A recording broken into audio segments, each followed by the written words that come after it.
The Galactic Council stumbles as humans sever all negotiations. Part 2. The Silence That Spoke.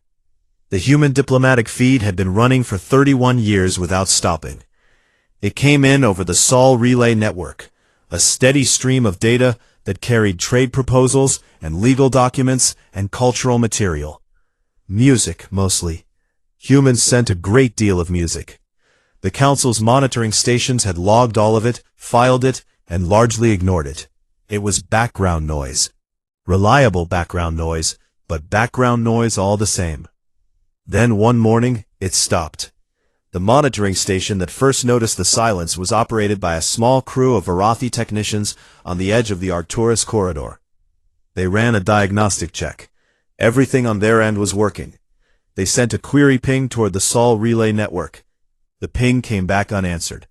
They sent 3 more. The chief technician filed a report and marked it low priority, because equipment faults happened, and humanity was in the middle of negotiations, and there was no reason to think this was anything other than a technical problem. Ambassador Kale Voss received the report 2 days later. He read it the way he read most things that involve humans, with mild interest and a quiet certainty that nothing surprising was about to happen. He authorized the dispatch of a courier drone to investigate. The drone took 11 days to reach the outer edge of the Sol system. When it got there, it found the relay buoys dark and cold. Not broken, not malfunctioning, physically powered down, their access panels locked, with small indicator lights showing deliberate shutdown status. The drone had no way to proceed further without being hailed and cleared, and no one was hailing it. It turned around and came back. Kale Voss read the drone's report and sat very still for a while. He called a quiet internal review rather than a full council session, because he did not want to make the situation into something larger than it was. That was still his assumption, that this was a tactic, a pressure move, something that would resolve itself within a few weeks, once humanity felt the cost of the silence. He told his staff to monitor the situation, and to prepare a polite inquiry through secondary channels. The secondary channels, it turned out, were also not working. The Vorathi Trade Bureau had 3 open communication lines with human commercial partners. All 3 went unanswered. Not rejected, not blocked with an error message, simply unanswered, the way a message goes unanswered when the person on the other end has decided they are done talking for now. While Kale Voss was digesting this, his trade bureau sent him a second report. It was about shipping lanes. Every registered human commercial freighter operating in council-monitored space had, within 10 days of the relay shutdown, filed new routing plans with the nearest traffic coordination office. The new routes were longer, they were less efficient. They went around the Arcturus corridor entirely and looped through systems that were technically open to anyone, but that most species avoided because they were far from the established trade hubs. The routes made no economic sense if you assumed the normal rules still applied. They made perfect sense if you assumed that humanity had decided to stop operating within those rules. 14% of goods moving through 3 major council trading hubs simply vanished from the ledgers. Not redirected within the system. Gone from the system entirely, flowing through paths the council had no authority over and no record of. The Trade Bureau recommended an urgent session. Kale Voss authorized it. He stood before the assembled council delegates and presented the numbers and the facts in the calm, methodical way he presented everything. He still believed, at this point, that humanity would be back within 60 days. He said so. Several delegates nodded. The counselor from the Dreth Collective asked if a formal reprimand should be issued. Kale Voss said no, not yet. A reprimand would only harden the human position. Better to wait them out. In the back row of the chamber, the Thessian delegate, whose name in the common tongue was given simply as Sarah, listened to all of this without speaking. She was a slim being with large pale eyes and 4 narrow fingers on each hand. Her species had watched humanity for a long time, not with fear or hostility, but with the careful attention of someone watching a fire to understand it better. She had read more human literature and history than anyone else in the council chamber. She had opinions she had mostly kept to herself. She kept them to herself again today, but she made a note in her private file that Kale Voss was underestimating the situation. Meanwhile, on the human colony world of Heron's Point, a man named Pete Calloway was sitting at a desk in a small office with bad lighting, writing the piece that would define the next decade of human political conversation. Pete was a journalist. He was not famous. He worked for a mid-sized digital outlet that covered interstellar affairs for a general audience, which meant he had spent years reading documents that most people found too dry to sit through. He had read all the council agreements. He had read the meeting transcripts. He had read the trade reports and the delay notices and the review board schedules. He had been reading them for a long time, waiting for the moment when it all added up to something he could explain to people clearly. That moment had arrived. His piece was not dramatic. It had no shouting in it. It simply went through, year by year, every commitment the council had made to humanity, and every time that commitment had been stretched or delayed or quietly converted into something smaller. It listed the resources extracted from human-adjacent space while the negotiations dragged on. It showed, in plain numbers, what humanity had given up in exchange for what it had received. And then it asked, in a tone that was more tired than angry, what exactly had been the point. 9 billion people read it within 5 days. The response across human space was not rage. Rage would have been easier to manage. What spread instead was a kind of quiet, collective recognition. The feeling of seeing a thing clearly that you had half known for a long time, but had not quite let yourself look at directly. People sent the piece to their friends, and their families, and their colleagues. They did not add a lot of commentary. They did not need to. Dr. Owen Briggs was back on Earth now, working as a consultant for the Department of Strategic Affairs. He read Pete's piece the morning it came out, and spent a long time thinking about it. Then he wrote a short internal memo that circulated to about 40 people and was marked for restricted viewing. The memo contained one sentence that most of those 40 people ended up quoting later. They are not angry, they are decided. It was the most important difference in the world. In the council chamber, Kale Voss was still waiting for humanity to come back. He checked the relay network status every morning. Every morning, it was the same. Dark and quiet. The Sol system sitting behind its closed doors, doing whatever it was doing in there. He did not know what it was doing. That, he was beginning to realize, was the real problem. The Galactic Council stumbles as humans sever all negotiations. Part 3. The Economy of Consequences. 60 days passed. Humanity did not come back. Kale Voss had told the council they would. He had said it with the kind of certainty that comes from never having been wrong about something like this before. Every species that had ever pulled back from the table had eventually returned. The logic was simple. The council controlled the major trade routes, the arbitration systems, the shared defense agreements, and the resource networks that kept smaller civilizations running. You did not walk away from all of that unless you had something to replace it with. No one had ever had something to replace it with. Kale Voss had not, until now, asked himself what would happen if someone did. The first sign came from a survey team. A human engineering crew had moved into a system called Ferris, which the council had listed on its register of disputed territories for the past 19 years. Listing a system as disputed was the council's way of putting a hold on it while they sorted out the paperwork. The paperwork in the Ferris case had been sitting in a review queue for most of those 19 years. Humanity had filed 3 requests to open the matter for discussion. All 3 had been acknowledged and then left to age. The engineering crew did not file a request. They arrived, scanned the system, selected a rocky planet with a usable orbit, and began building.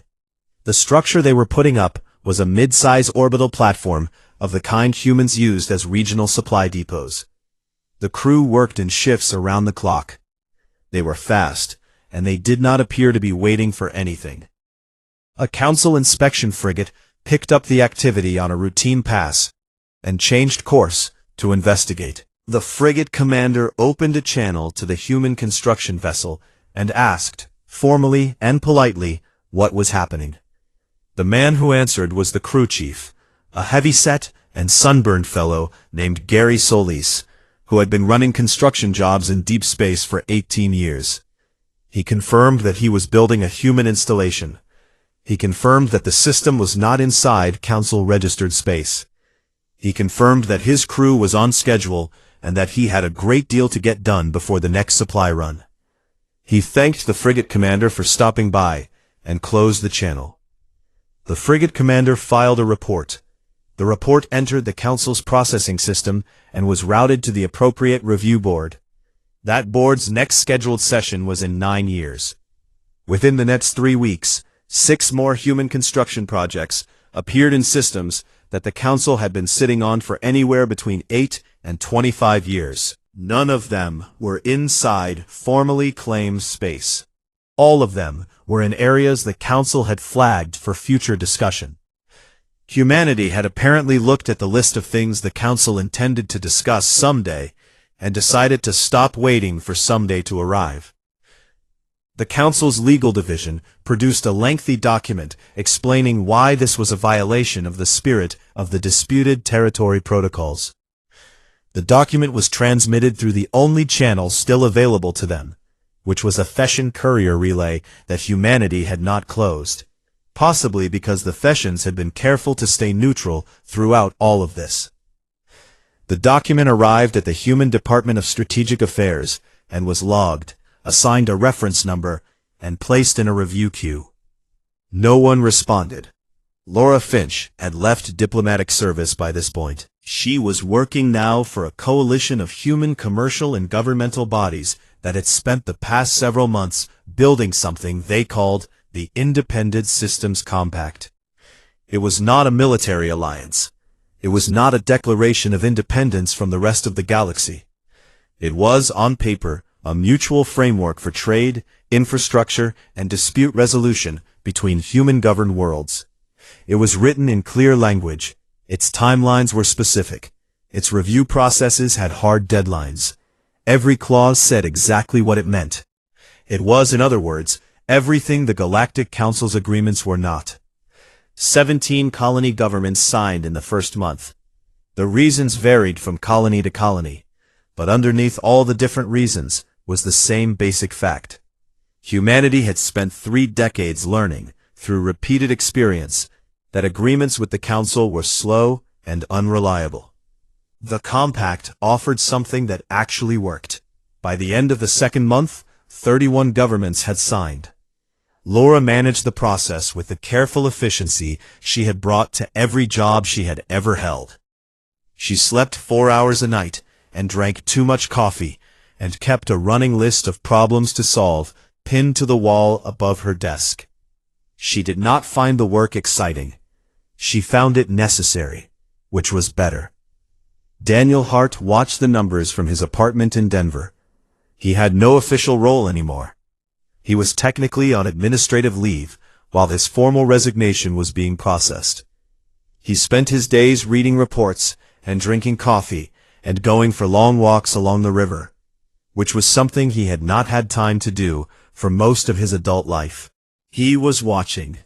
He was watching because the Council's response to all of this would tell him everything about whether the next 10 years were going to be hard or harder.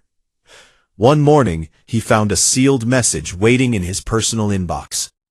It had come through a civilian relay, not a government channel. The sender ID was a Thessian diplomatic address. The message was brief.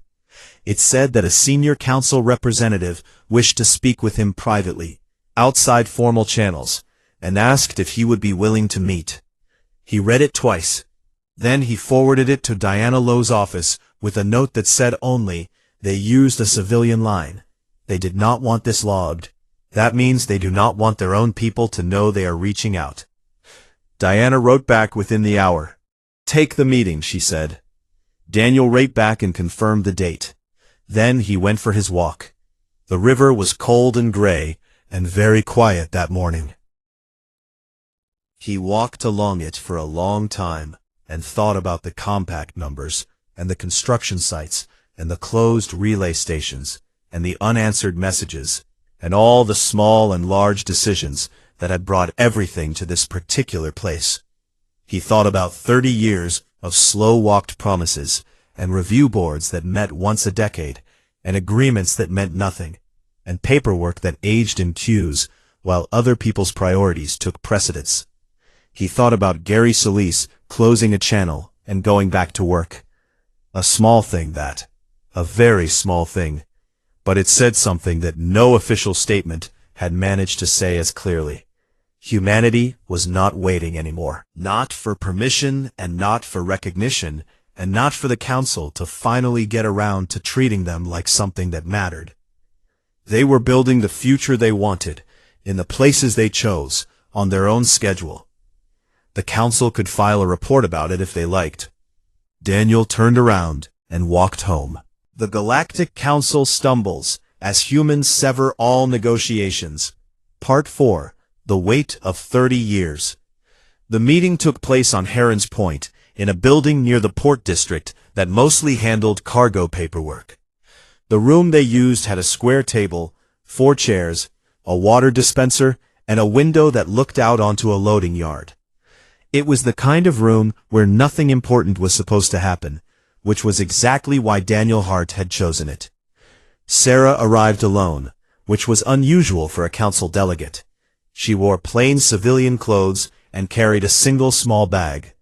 She did not bring an aide, or a recorder, or any of the formal accessories that usually came attached to official meetings. She sat down across from Daniel, accepted the cup of water that Laura set in front of her, and looked at him for a moment before she spoke. "You know why I came," she said, "but I would rather hear it from you." Sarah set her hands flat on the table. She had 4 narrow fingers on each hand, and they were very still. "The council's models were wrong," she said. "I want to tell you how wrong, because I believe you should know the full picture, and because I think it matters for what comes next." Daniel nodded once. He did not speak. Sarah explained that the council had run projections before humanity pulled the delegation. The projections had been built on historical data from other species, every case in which a civilization had withdrawn from council talks or reduced its engagement. In every previous case, the pattern was the same. There was an initial period of disruption. Then came internal pressure, from trade partners and colony administrators, and business interests who depended on the council network. Then, the civilization returned to the table, usually within 40 to 90 days, and negotiations resumed on roughly the same terms as before. The models had given humanity a return window of 45 to 70 days. The models had not asked what would happen if the disruption did not cause internal pressure, because humanity had already planned for it. The models had not accounted for the fact that a full generation of human engineers and traders and administrators had spent their careers working around council delays, building backup systems and alternative routes and contingency plans. Not because they were preparing to leave, but simply because they had learned from experience that the council systems could not be relied on. Redundancy was not a strategy for humanity, it was a habit. The compact had not been built after the delegation was pulled. It had been built quietly over years, in the gaps between council meetings that went nowhere. Laura Finch had not drafted those frameworks alone. She had pulled together work that dozens of people had been doing in parallel, independently, without coordination, simply because they had all looked at the same situation and reached the same practical conclusion. Your people planned for this, Sarah said. Her voice was not accusing. It was something more like, careful. Our people adapted, Daniel said. There is a difference. Planning suggests we knew this would happen. Adapting means we built systems that could handle it when it did. Sarah was quiet for a moment. Outside the window, a cargo loader moved slowly across the yard, carrying a container that was taller than the building they were sitting in. 14 species have submitted inquiries about the compact, she said. 15, Daniel said. As of this morning. Sarah accepted that, without changing her expression. If the compact becomes a genuine parallel framework, the Council's authority in the outer systems becomes theoretical, she said. Yes, Daniel said, it does. That is what I came to discuss, Sarah said. She leaned forward slightly. There are people on the Council who understand this now. Not everyone, but enough. The Kepler 9 terms are gone. The tonnage ceiling is gone. The review timelines are being restructured. There is a proposal being written that is substantially different from everything that has been offered before. Daniel picked up his water cup and held it without drinking. What does the Council want in return? He asked. Sarah met his eyes. They want humanity back in the room. That is not an answer to my question, Daniel said. She was quiet for a long moment. Then she said, they want the compact to stop growing. The room was very still. Daniel set his cup down. The compact is a voluntary framework, he said. We do not recruit members. Species join because they want to. We cannot stop that, and I would not if I could. I know, Sarah said. I told them that. I am not here to negotiate that point. I am here because I think the next conversation, the real one, needs to happen between people who are being honest about what the situation actually is. And the situation is this. The Council is afraid. She said the word plainly, the way she said everything. They have not been afraid of a negotiating partner in 400 years. They do not know how to handle it well. Daniel looked at her for a long time. He had worked with Sarah indirectly for most of his diplomatic career. He had always found her to be the most honest voice in a chamber that did not reward honesty. He believed what she was saying. What is your read on the proposal? He asked. It is genuine, she said. The people writing it are writing it because they understand that the alternative is a galaxy in which the Council is one framework among several, rather than the framework. Some of them find that unacceptable. Others have decided to adjust. The ones driving the new proposal have adjusted. And Kale Voss? Daniel asked. He is not driving the new proposal, Sarah said. Daniel nodded slowly. That told him most of what he needed to know about the internal balance of things. Laura, who had been sitting quietly in the corner, spoke for the first time. If humanity returns to talks and the proposal falls apart again, the compact becomes permanent and the Council loses half the outer systems within 5 years, she said. They know that. Yes, Sarah said. They know that. The meeting lasted another hour. No agreements were reached. Daniel said he would bring everything to his government, and that a response would come through proper channels when there was a response to give. Sarah thanked him for his time, and meant it. When she was gone, Laura looked at Daniel across the empty table. Well, she said. Daniel stacked his notes and tapped them once against the table to straighten them. They finally understand what they gave up, he said. 30 years of slow walking a species that was patient enough to wait and capable enough to build something else while they waited. He stood up and looked out the window at the cargo yard. The question is whether they understand it enough to do something different this time. Do you think they do? Laura asked. Daniel thought about it for a moment. I think some of them do, he said. And I think the ones who do not are scared enough of the alternative to go along. He picked up his bag. That is probably enough. It will have to be. They left the building through the back, the way they had come in, and walked out into the gray morning air of Heron's Point. Somewhere across the city, a transport was lifting off, climbing up through the low clouds toward open sky. Daniel watched it go until it disappeared. Then he turned and walked toward the transit station, his footsteps steady and unhurried, the way a man walks when he has already made up his mind and is simply waiting for the world to catch up. The Galactic Council stumbles as humans sever all negotiations. Part 5. A New Table. President Carl Owens did not like giving speeches. He was good at them, in the way that a person becomes good at something they do often out of necessity. He prepared them carefully. He went over the words more than once. He cut out anything that sounded like he was trying to impress someone. What was left was usually plain and short, which was how he preferred things. The address to the joint session of the Human Systems Parliament lasted 19 minutes. It was watched live by more than 4 billion people. It was the most important speech he had given in his presidency, and he delivered it in the same level voice he used for cabinet meetings and border security briefings and conversations about road repair budgets.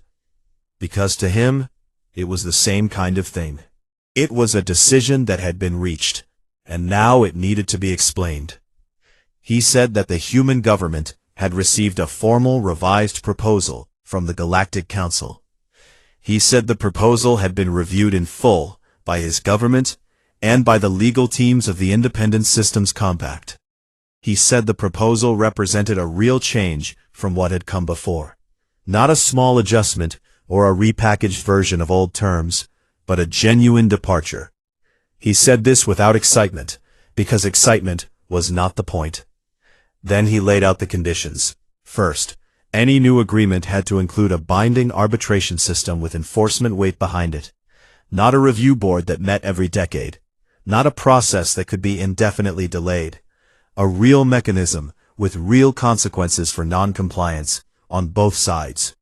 Second, all review timelines had to be transparent, specific, and legally binding. If the Council agreed to a decision window, that window had to close on the agreed date. Not close when it was convenient. Close on the date.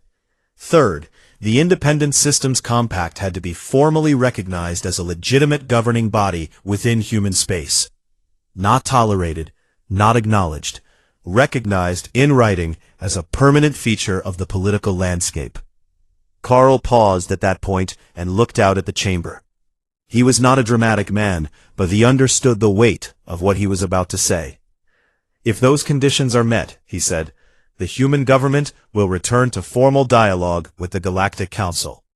We are willing to build a working relationship with the Council. We always have been. What we are not willing to do is return to a table where the rules only apply to us. He paused again. And if those conditions are not met, he said, we will not be returning. Not in 5 years, not in 10. The compact is self-sustaining. Our infrastructure is self-sustaining.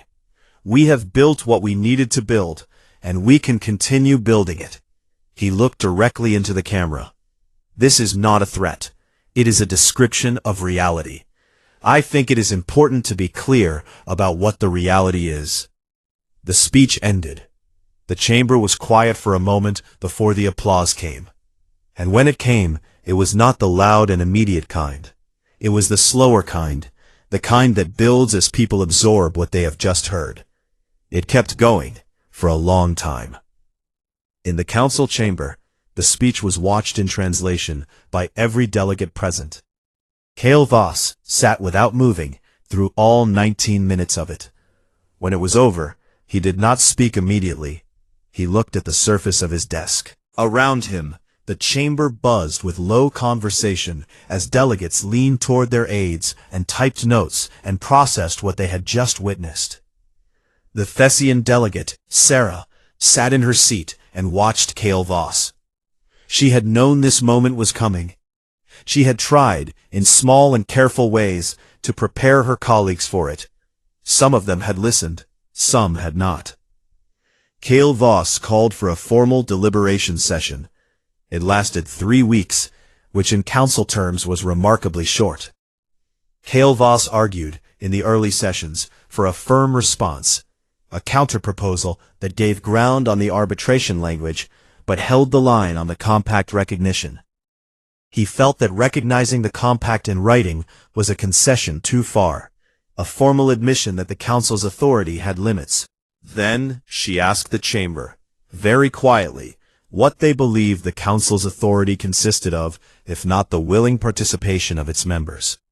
She asked them to look at the compact membership numbers, which were now at 42 systems and climbing. She asked them to consider what formal recognition actually cost them, given that the compact's existence was already a fact, and what the refusal to recognize it would cost them, given that humanity had said plainly what would happen if the conditions were not met. The vote to accept all three conditions passed with enough support to move forward.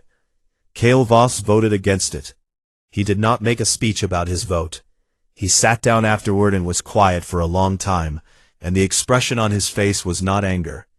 It was something more like the look a person has when they realize they have been seeing something wrong for years, and are only now seeing it clearly.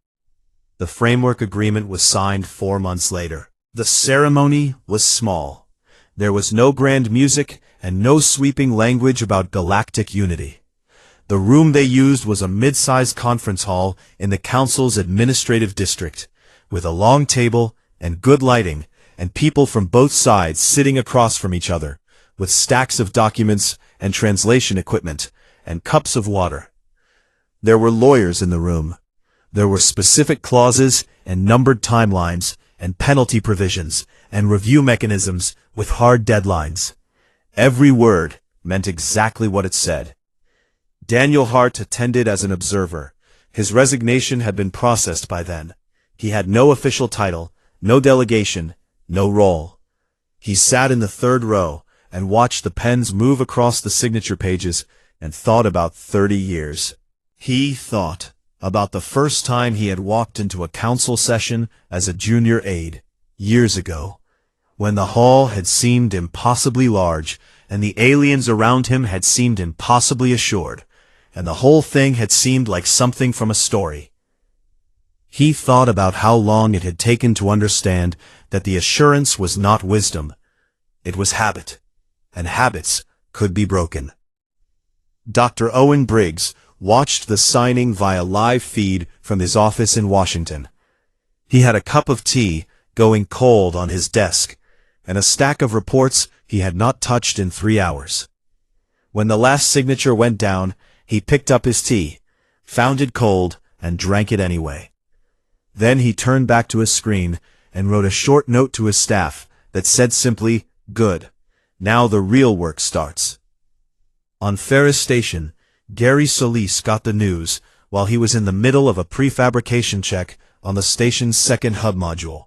His assistant, a young woman named Kay Norton, who had joined his crew 6 months earlier and had already proven she was better at scheduling than anyone he had ever worked with, came and found him with a tablet showing the headline. Gary read it. He handed the tablet back to Kay. He looked out through the station's exterior viewport at the planet turning slowly below them, its surface striped with cloud and shadow. "More paperwork coming," he said. "Probably a lot of it," Kay said. "You good with that?" he asked. "I was born good with that," Kay said. Gary nodded and went back to his prefabrication check. 30 years of slow promises and delayed meetings and review boards and unanswered messages had ended not with a battle and not with a grand declaration. They had ended with a species that had simply decided to stop waiting and start doing, in the quiet and practical way that humans had always done things when they ran out of patience and still had work to get done. The Council had called it a crisis. Humanity had called it a Tuesday. And somewhere in the outer systems, on a dozen new stations and colonies and relay points that had not existed a year ago, the lights were on, and the work was continuing, the way it always did, the way it always would, because that was simply what humans did when someone told them to wait. They built something instead. The Galactic Council stumbles as humans sever all negotiations. Part 1. The Last Warning. The hall of the Galactic Council was a large and old place. The ceiling was so high that the top of it was lost in shadow. The walls were made of a dark stone that no one on Earth had ever seen. The air inside smelled strange, like something electrical mixed with something very old. Around the main floor, hundreds of seats were filled with alien delegates from dozens of worlds. Some had 4 arms, some had no arms at all. Some breathed through slits in their necks and made soft whistling sounds when they moved. It was the kind of place that was built to make visitors feel small. It had worked on many species. It had worked on humans too once, a long time ago. That time was over. Colonel Daniel Hart sat at the human delegation table and looked straight ahead. He was a tall man with short brown hair and a calm face that did not give away much. He had been a soldier before he became a diplomat, and he still held himself like one. Beside him sat his aide, a woman named Laura Finch, who had a small notebook open in front of her and a pen in her hand. She had not written anything yet. Across from them, separated by a wide stretch of polished floor, sat the senior speaker of the council session, Ambassador Cale Voss of the Varathi Dominion. Cale Voss was tall and thin. His body had too many joints in it, and when he moved, it looked wrong in a way that was hard to get used to. He wore robes of deep blue that touched the floor, and around his neck was a translation pendant that turned his clicks and hissing sounds into flat, even English. He had used that pendant for 31 years of talks with humanity. He had never once looked impressed by anything a human said. He began the session the way he always did. He stated the date. He listed the parties present. He reviewed the previous session. Then, in a calm and measured voice, he laid out the Council's new position on the Kepler-9 territorial matter. The terms were clear. Humanity could keep 3 small research outposts in the Kepler-9 system. In exchange, humans would give up travel rights through the Arcturus corridor, accept a hard limit on the total size of their space fleet, and agree to submit every future request for new colonies to a council review board. That board, Cale Voss noted without any sign of embarrassment, held its meetings once every 11 years. Daniel did not move. He did not write anything down. He did not look at Laura. He simply listened until Cale Voss was finished. And then he said, in a quiet and level voice, that he would need 48 hours to consult with his government. Cale Voss agreed without hesitation. He had expected this. Humans always asked for time.